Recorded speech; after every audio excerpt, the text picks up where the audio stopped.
Somebody was saying, I can't hear me.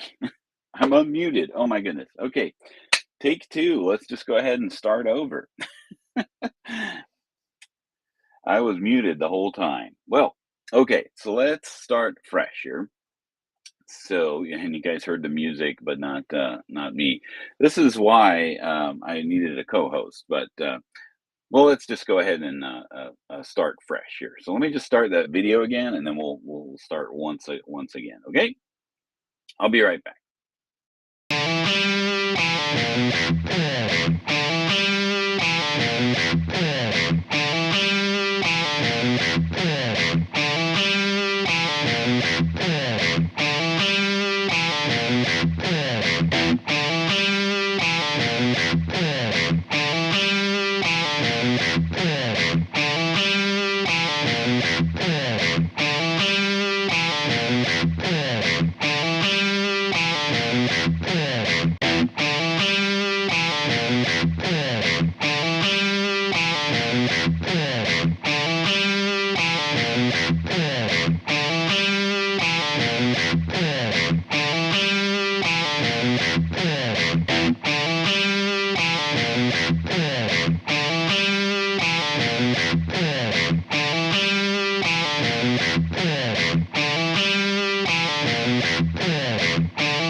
Well, welcome again to another Workshop Wednesday brought to you by schoolofbookkeeping.com, where we have casual conversations for serious workflows. So this is take two. Apparently, I didn't realize that I was on mute the whole time, but thankfully, several people let me know.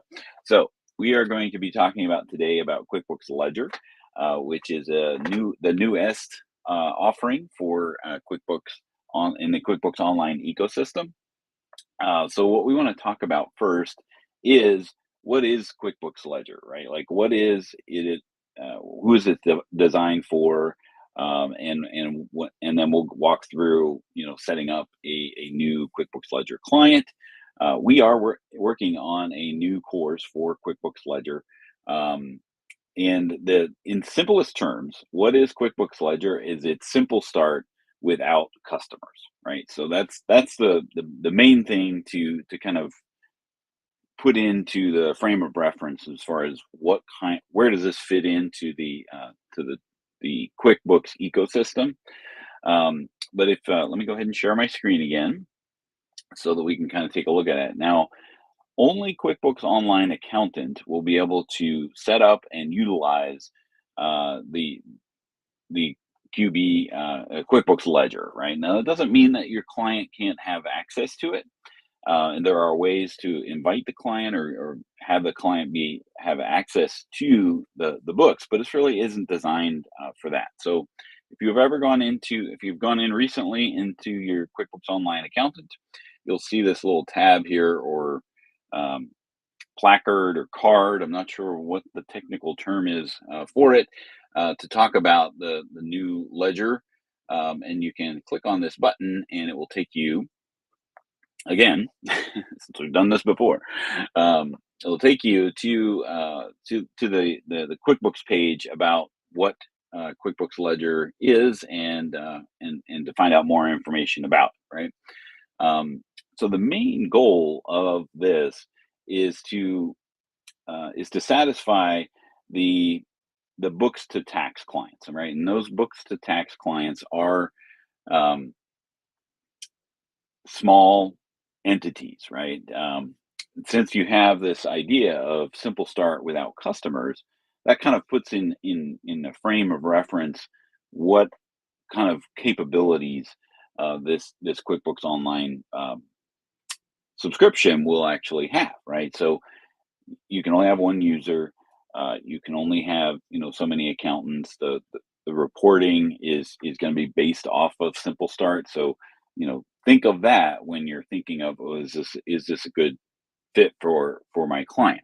And this page has some nice frequently asked questions down here at the bottom, like which types of clients are best suited for QuickBooks Ledger. I'm going to read through that: in-house bookkeeping clients, after the fact clients, basic write-up clients, tax-only clients, multi-entity with non-operating, entities or holding companies. So, the business that is in a building that is owned by the same individual, right? So the real estate type of thing where their investments, they're not really worried about tracking the customer. They're more about worried about tracking the revenue and, of course, the expenses that are associated with that entity. So real estate, property management, these might be, but again, as long as they're not necessarily tracking the customers and or the clients and the transactions that feed into those customers and clients, that is a good idea, kind of frame of reference there. So, um, how do we add clients to QuickBooks Ledger? Uh, let's just walk through that. So you do that as the accountant. Right. And as the accountant, you will go into your QBOA. And just like adding any other customer or any other client, you're going to do that through the Add Client button in the upper right. And this is relatively new. This wizard that kind of walks through there's four options. So we're going to name this, and I'm going to call it QB Ledger Take Two. All right. Got to put in an email in there. I'm just gonna put all right. And then down at the bottom, um, the team access, right? So you're going to add this as a subscription. It does need to be under the Pro Advisor discount, right? So this is a firm build. Only the firm build option will work. Let me go ahead and get rid of the Workshop Wednesday blocking over everything there. This is why I needed a co-host, so to tell me, one, I was on mute, and two, that there's something blocking the screen. But yeah, so you got to choose the Bill My Firm Pro Advisor discount. Only the QuickBooks Accountant firm build will be able to use it. So end users can't find QuickBooks Ledger on the QuickBooks Ledger website, right? So they have to be connected to an accountant in order for this to work. All right, so when we click next, then we choose what version of QuickBooks. You would scroll down all the way down to the bottom there, and then you'll be able to see the QuickBooks Ledger there. We'll select that and then hit next. You still can run payroll through QuickBooks Ledger, and then obviously use the QuickBooks Time as well. So you could add those services on if you wanted to, or not. And then it's just going to give you the total.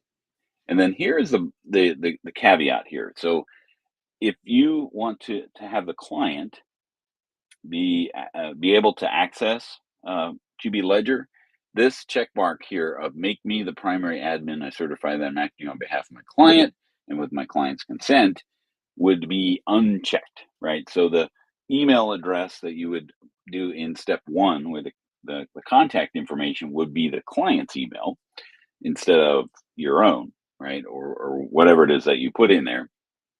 And this would be unchecked. Otherwise, you can be the primary admin, and you're going to be able to not invite your client. Now, why is this important? So the big advantage of QuickBooks Online in general is the bank feeds, right? So this is going to cause an obstacle if no one has access to QuickBooks other than the one accountant. So the ability to be able to do this and set up the bank feeds is typically a better solution done by the client, right? So if the client has access to be able to do this, then this is a fantastic way for them to be able to set up their bank feeds. The challenge is you only get one shot to do this right. So if you are not the prime, if you set up the company and you're the primary admin, then the ability to get your client into this subscription is severely limited, right? So you might as well just start over with a new subscription at that point, right? But I'm just going to choose myself as the primary admin because this is just a test. And then I'm going to place the order, spending $10 to show this to you. All right. So it is a QuickBooks Online subscription. So it has all the abilities of a QuickBooks Online subscription. So if you're using, if you already have this client as in your desktop and you want to move them up to this QB Ledger, then you're able to do that, right? You can migrate data into QuickBooks Online Ledger. But again, of course, remember, you're not going to see anything dealing with customers. So let's go ahead and pop on over into Ledger. This is Ledger test take 2. I had done this before. And we'll go ahead and launch this. All right. And of course, my right tool takes over. So I don't see the menu bar on the left side, but I got to put in so real estate. I'll just say real estate. All right, let's say that. And I'm going to say this so it skips through all of the setup windows here. Yes, I'm going to be bringing in my desktop data, right? So here's this challenge here to link your bank accounts right on the home screen or the dashboard here. If you're the only user being able to access this, then you got to set up the bank feeds, right? Which means you're either going to have to get that client's information and enter that in, or go over to your client, log into your QBOA, go into their QB Ledger, and then allow them to set it up at their location, which is a nuisance to say the least, right? Fill in the blank here. All right, so when we go into looking at the sidebar of the things that you can do, right? You'll notice by the new button, well, we have nothing to do with customers, right? So there's no customer list, there's no customer, um, anything that's related to a customer. There's no sales tax, there's not much of anything dealing with customers. So that's the whole idea of this QB Ledger to being able to do that. So you've got your transactions. So just kind of going through the list here. You, as an accountant, you'll have your client overview, the books review, all of those tools that you'll have that you have as a QBO accountant. But there's nothing dealing with sales, right? So any of those things, the products and service list, um, invoices, estimates, and the customer list themselves, it just isn't even there, right? In transactions, you have your normal options of the bank feeds, um, reconcile, rules, the chart of accounts, and things of that nature. Expenses, you're going to track expenses, so you have the expenses, vendors, and setting up contractors.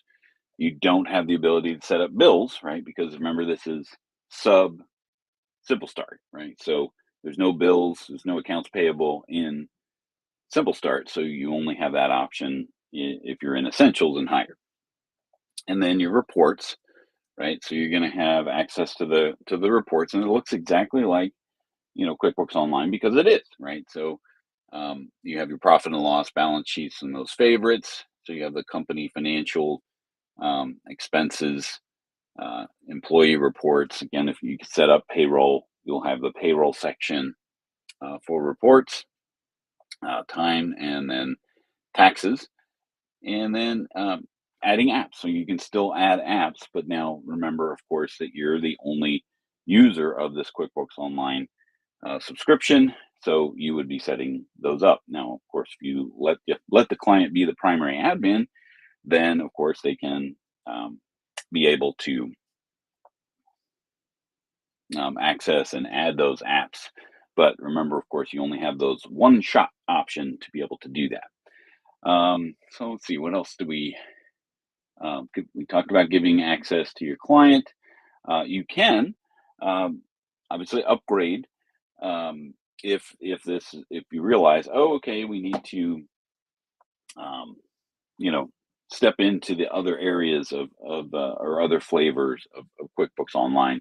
So you can upgrade from this to Simple Start, Essentials, Plus, and or advanced. I guess not and or, right? It's one option. um, the other thing about that is you're not able to downgrade uh, companies into Ledger. So if you have clients that you've been trying to do this with and using Simple Start, you won't be able to downgrade them into Ledger. Um, it's only a one way out rather than back into back into Ledger. And let's see here. So we've kind of given that as our high level tour. You can import from or migrate from desktop. So if you have these clients already established in your QuickBooks desktop, uh, just like any other QuickBooks Online subscription, you'll be able to migrate them into QuickBooks Online and choose this company to do that.